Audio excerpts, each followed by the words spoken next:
আসসালামু আলাইকুম। Microsoft Excel টিউটোরিয়ালে আপনাদের সবাইকে স্বাগত। আজকে এই ভিডিওতে আমরা দেখব এক্সেল ডেটা ভ্যালিডেশন সম্পর্কে। এক্সেলের ডেটা ভ্যালিডেশনের মাধ্যমে আমরা এক্সেলে যে ডেটা এন্ট্রি করি সেগুলোর ভুল প্রতিরোধ করা যায় এবং নির্ভুলতা নিশ্চিত করা যায়। এক্সেল ডেটা ভ্যালিডেশনের মাধ্যমে আমরা ড্রপ ডাউন লিস্ট তৈরি করতে পারি এবং কোনো কিছু আমরা সহজেই একটা ডেট রেস্ট্রিকশন বা নাম্বার লিমিটস, কাস্টম ফর্মুলার মাধ্যমে টেক্সট লিমিট, এগুলোর মাধ্যমে আমরা ডেটাকে ভ্যালিডেশন করতে পারি। আর এর মাধ্যমে আমরা কাজকে আরো নির্ভুল করতে পারি। চলুন শুরু করা যাক ডাটা ভ্যালিডেশন সম্পর্কে। আমি একটি শীট রেডি করে রেখেছি, এখানে কিছু ডেটা আছে। এখন আমরা এই শীটের মাধ্যমে আমরা দেখব কিভাবে ডাটা ভ্যালিডেশনের কাজটি করা যায়।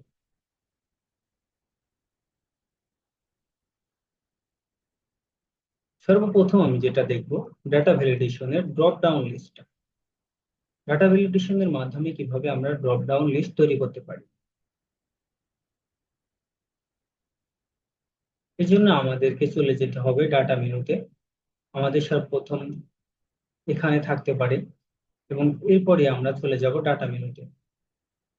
ডাটা ট্যাবে ক্লিক করার পর আমরা এখান থেকে ডাটা ভ্যালিডেশন অপশনে ক্লিক করলে ডাটা ভ্যালিডেশন অপশনটি পাবো। ডাটা ভ্যালিডেশনে ক্লিক করলে এখানে দেখেন কাস্টম একটি অপশন লেখা আছে, কিন্তু আমরা চাচ্ছি যে একটি ড্রপ ডাউন মেনু তৈরি করবো, ড্রপ ডাউন লিস্ট তৈরি করবো। যে সর্বপ্রথম আমাদের কাজ হবে আমরা যেখানে যেই সেলে বা যেই কলামে আমরা করতে চাচ্ছি সেই কলামকে সিলেক্ট করা, তারপরে আমাদের এই ডাটা ভ্যালিডেশনের কাজটি করতে হবে।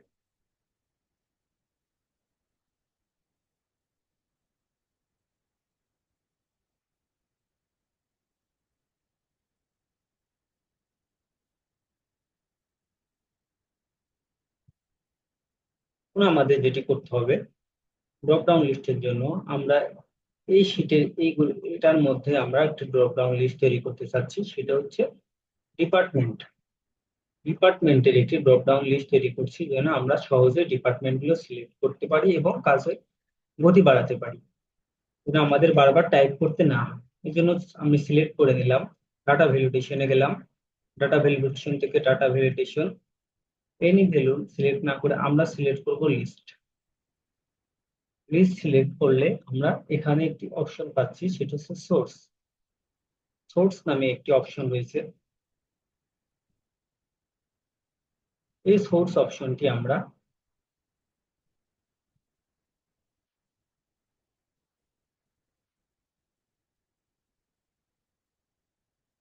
সোর্স অপশনের মধ্যে আমরা যদি কোনো কিছু টাইপ করি, কমা কমা সেপারেট দিয়ে সেপারেট করে, তাহলে সেটা আমাদের ড্রপ ডাউন আকারে শো করবে।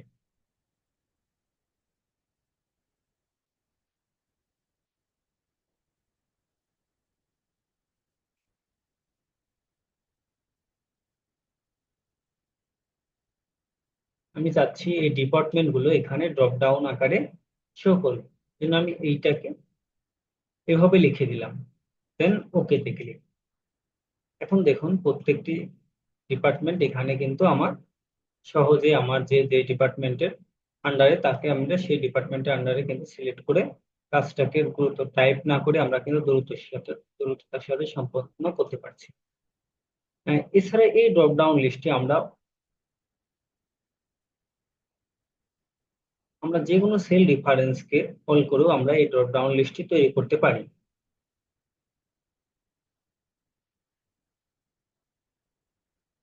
আমরা ডাটা ভ্যালিডেশন যদি ক্লিয়ার করতে চাই, যেহেতু আমরা ডাটা ভ্যালিডেশন করেছি, ডাটা ভ্যালিডেশনটি ক্লিয়ার করতে চাইলে এখানে আমরা সিলেক্ট করব এবং ক্লিয়ার ডাটা ভ্যালিডেশন সার্কেলে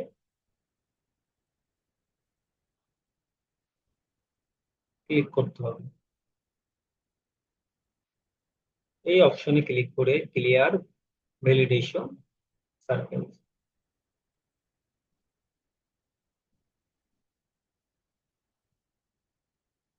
দেখুন আমরা ডাটা ভ্যালিডেশনটি কিন্তু এডিট করতে পারি। এখানে যদি আমরা এই সোর্সটা না রেখে এই যে সোর্স অপশনে আমি যেটা আগে থেকে লিস্ট তৈরি করে রেখেছি, এই লিস্টটাও কিন্তু আমরা দেখাই দিতে পারি। দেন ওকেতে ক্লিক। এখন কিন্তু দেখেন সেম ভাবে আমরা আমাদের লিস্টটি তৈরি করতে পারছি। এখন আসুন ডাটা ভ্যালিডেশনে। চাচ্ছি যে এখানে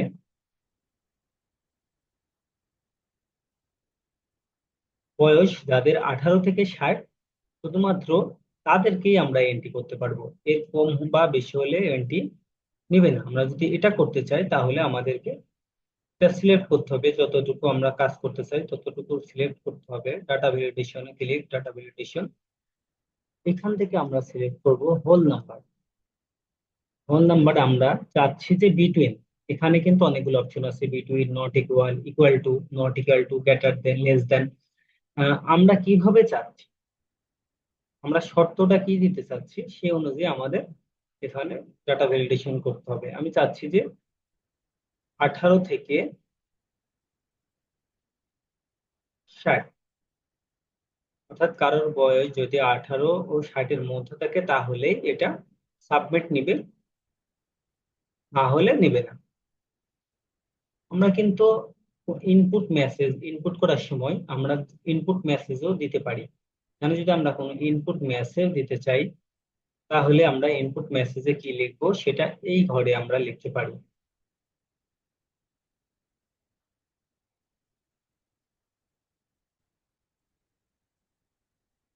এটা ওই সেলে নিয়ে গেলেই মেসেজটি শো করবে। Input your age and error alert message. আমরা এখানে ইরর মেসেজটি কি হতে পারে সেটা আমরা এখানে যদি দিই,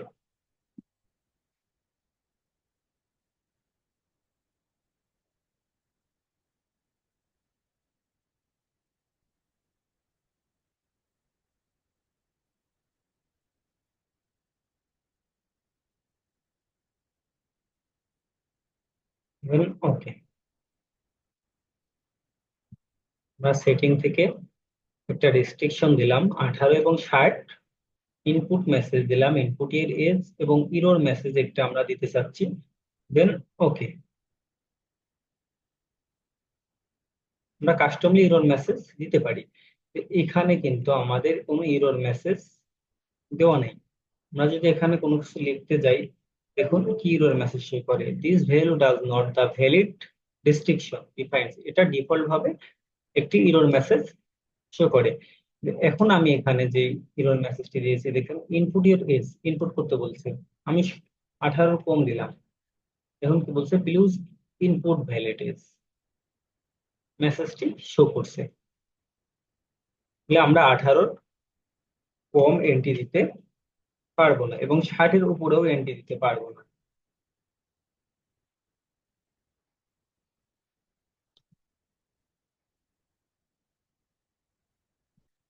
এভাবে আমরা যে কোনো রেস্ট্রিকশনের মাধ্যমে ডাটাকে আরো নির্ভুল করতে পারি।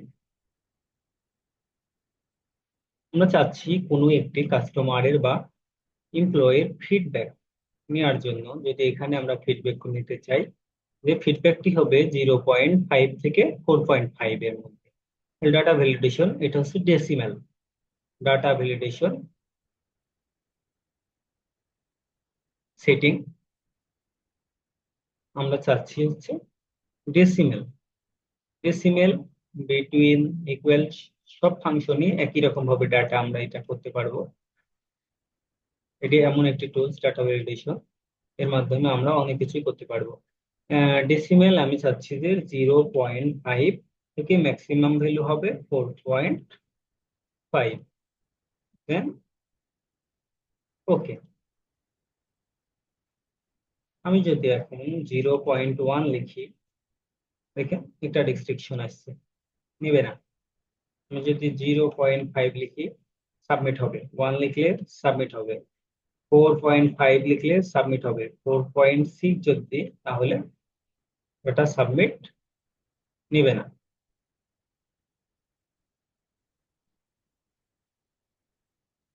এখন আসি date of birth. Date of birth হচ্ছে, আমি চাচ্ছি যে যাদের বয়স 2005 সালের কম, 2005 সালের বয়সের কম হইলে, অর্থাৎ 2005 পর্যন্ত আমরা এন্ট্রি করতে পারবো, 2005 পর্যন্ত।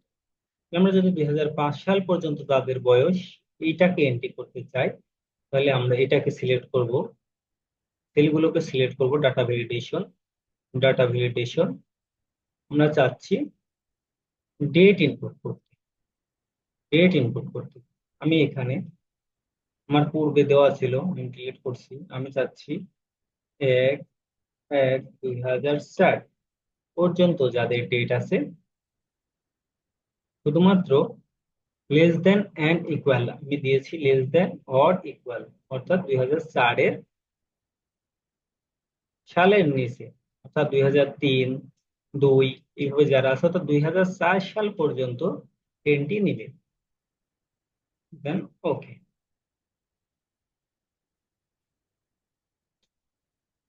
আমি যদি এখন 1/1/2005 লিখি, দেখো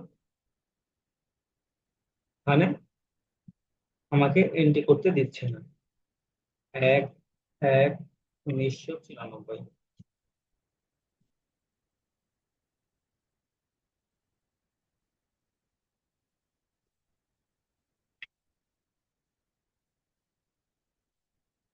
ওয়ার্কিং টাইম, আমরা যদি টাইমের কোনো ভ্যালিডেশন চাই, তাহলে সেলগুলোকে সিলেক্ট করব, ডাটা ভ্যালিডেশন, ডাটা ভ্যালিডেশন থেকে আমি কোন টাইম থেকে কোন টাইমের মধ্যে চাচ্ছি সেটা আমাদেরকে দেখাই দিতে হবে।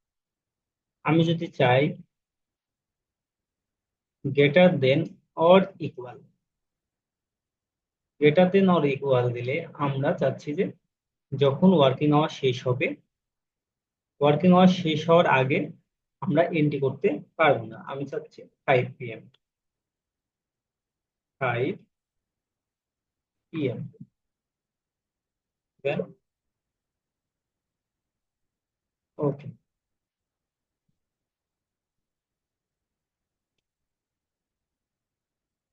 এখন যদি আমরা 4 PM লিখি, দেখেন এন্ট্রি করতে পারছি না।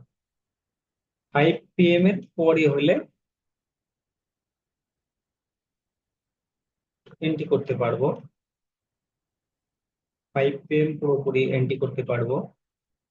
এভাবে আমরা ডেসক্রিপশন দিয়ে ডাটাকে আরো শক্তিশালী করতে পারি। টেক্সট লেন্থ, টেক্সট লেন্থ হচ্ছে আমরা এই ঘরে কতগুলো সংখ্যা ইনপুট করতে পারবো, কতগুলো সংখ্যা ইনপুট করতে পারবো। আমি চাচ্ছি এখানে মোবাইল নাম্বার দিতে, এবং এমন একটি রেস্ট্রিকশন তৈরি করতে চাচ্ছি যেন 11 ডিজিটের বেশি কেউ ইনপুট করতে না পারে। তাহলে আমরা চলে যাব ডাটা ভ্যালিডেশন, ডাটা ভ্যালিডেশনে চলে যাচ্ছি, এখানে টেক্সট লেন্থ, টেক্সট লেন্থে ক্লিক করতে হবে।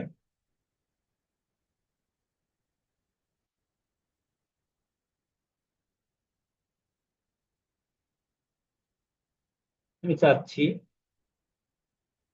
Greater than or equal, or equal to, যেটা চাই। আমি যদি এখানে ইকুয়াল টু 11 লিখি, তাহলে শুধুমাত্র 11 ডিজিটই প্রবেশ করতে পারবে, এর কমও পারবে না, বেশিও পারবে না। তাহলে আমি ইকুয়াল টু 11 দিলাম, দেন ওকে। এখন যদি আমি মোবাইল নাম্বার লিখি 01742,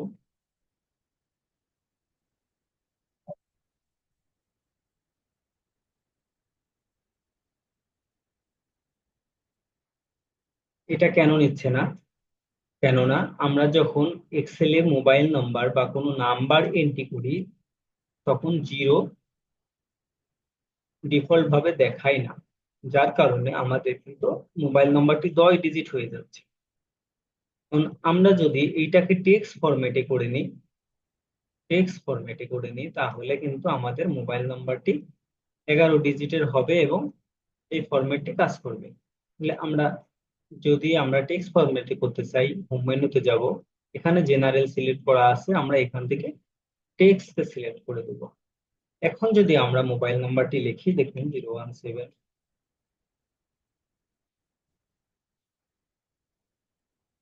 11 ডিজিটের কম হলে আমরা ইনপুট দিতে পারবো না, আবার বেশি হলেও ইনপুট দিতে পারবো না।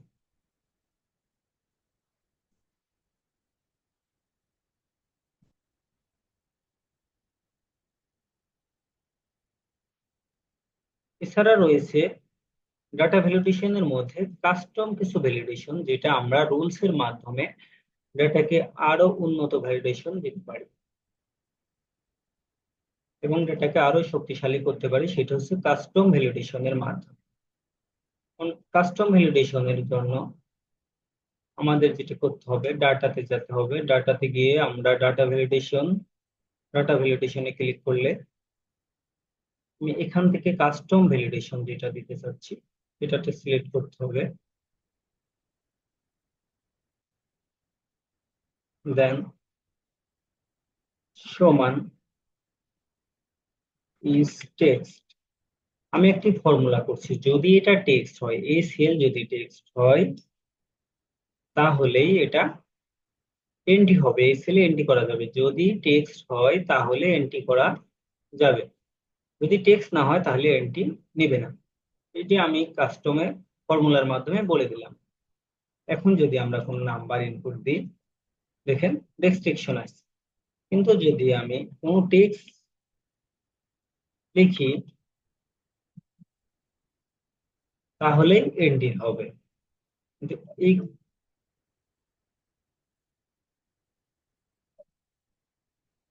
সেম ভাবে এইটা আমার এর আগে ডাটা ভ্যালিডেশন করা ছিল, কিন্তু যদি আমার ডাটা ভ্যালিডেশন করা না থাকতো তাহলে কিন্তু এগুলো হতো না। সর্বপ্রথম এই সেলকে আমরা ডাটা ভ্যালিডেশন কাস্টম ভ্যালিডেশন করলাম। এখন যদি আমরা এই ফর্মুলাটিকে টেনে দিই, এই ফর্মুলাটিকে যদি আমরা ফরম্যাট করে দিই তাহলে কিন্তু সবগুলো সেলে এই ফর্মুলাটি বসে যাবে।